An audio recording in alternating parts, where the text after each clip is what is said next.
స్వామిని ఈరోజు దర్శించుకోవడం జరిగింది. భగవంతుడు ప్రతి కుటుంబాన్ని కూడా విద్యావంతులు చేయాలని, విద్యే అన్నిటికీ మూల కారణం.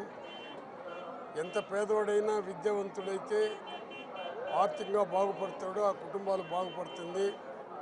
ప్రతి కుటుంబం కూడా భగవంతుని నేను ప్రార్థించేది ఏమంటే, ఖచ్చితంగా జగన్మోహన్ రెడ్డి గారు ఉన్నప్పుడు ఏ విధంగా ఇంగ్లీష్ మీడియం పెట్టి ప్రజల కోసం తప్పించాడో ఆ తపన ఈ గవర్నమెంట్ కూడా రావాలని దేవుణ్ణి ప్రార్థిస్తున్నాను. భగవంతుని ఇంకొక తూరి నేను పూర్తిగా నా ఆత్మవిశ్వాసంతో ప్రార్థించేది ఏమంటే, పేదవాడికి మందుని దూరం చేయాల్సిందిగా నేను భగవంతుని ద్వారా ఈ కూటమి ప్రభుత్వానికి విజ్ఞప్తి చేస్తాను.